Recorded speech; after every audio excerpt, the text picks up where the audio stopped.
Koheleth, who features in biblical has prepared a piece of biblical literature as far as we express it, was known to say there is nothing new under the sun.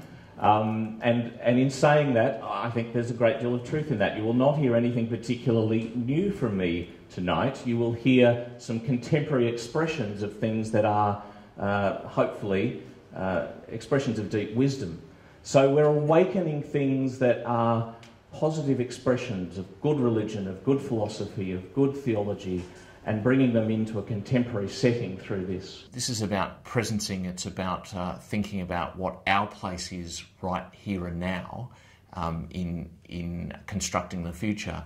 But that doesn't mean that the past is evil or to be put aside. What it actually reflects upon is the fact that we constantly understand that past through very limited linear kind of perspectives on it. So we take some practice that's been developed in the past and think that it has to be carried out in some kind of rote form that doesn't give us any connection to the wisdom that existed at the time when the actual practice was developed. So as a result of that, we end up finding that there's no great meaning in the practice. There's a lot of questioning about why on earth are we doing this practice. What we're trying to pick up on is the fact that there are contemporary ways of actually developing or reinventing those practices that holds on to that wisdom, that understanding that actually created the practices in the first place, but may not be wholly like the way that it was done originally.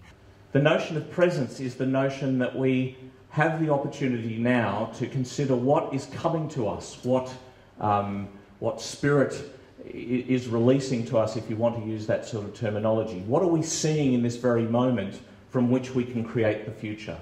Presence and presencing are really about the notion that we have a place to play in the creation of our future. It's not all rules and regulations and dogmas and doctrines that have been set down in the past. Now, that doesn't denigrate those dogmas and doctrines. It actually looks for meaning, the real meaning behind them, and says, how do we actually create a set of practices right here, right now, that help us get to that meaning and that wisdom. So presencing is all about the notion that we have a part to play in the creation of the future.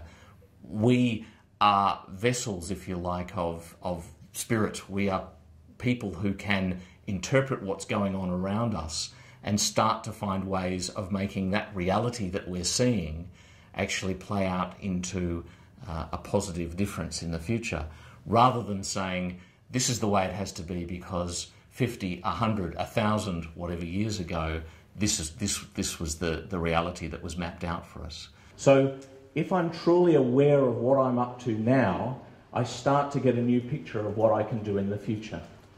So presence and presencing is about thinking about my place, where I am, what I'm seeing, and how I respond to that.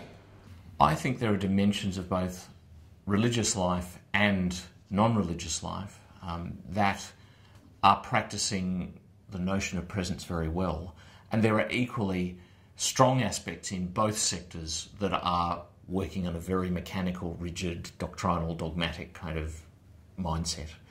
So what we're trying to do in our work is not necessarily look only to the church for examples of where this is actually happening, but to look outside to places, so-called secular spaces. And we tend to avoid the use of the language secular or spiritual as some kind of dichotomy for that very reason, is that we're finding the spiritual very much immersed in what we are actually seeing the secular doing.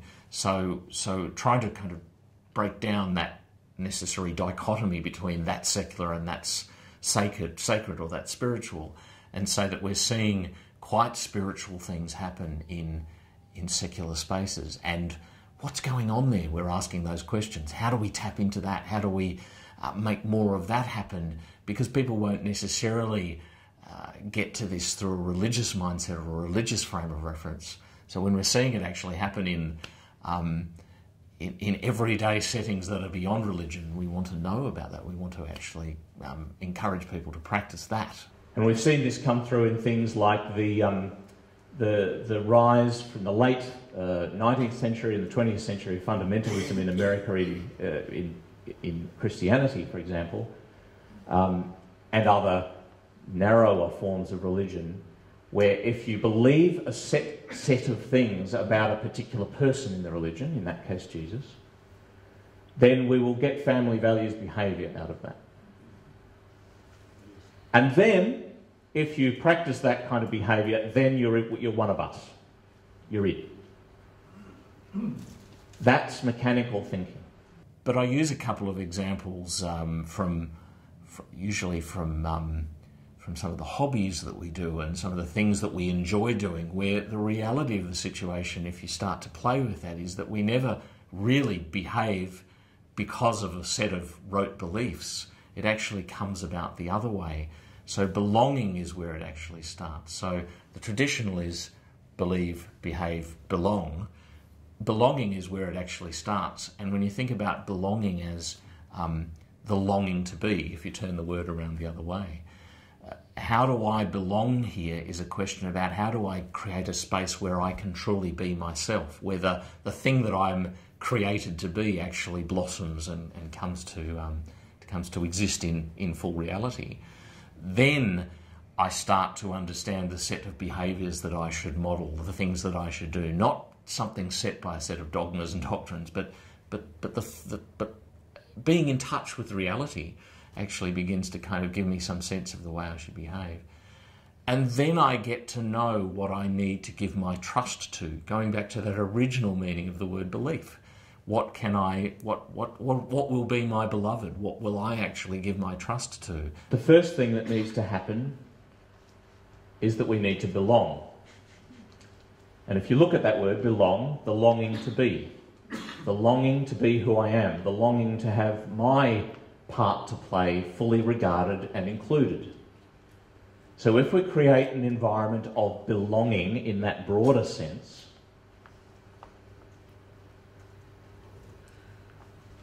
then we'll start to see behaviours shaped within the group by people expressing what they need and how they need to be, and other people expressing that alongside a new set of behaviours becoming possible from that getting together.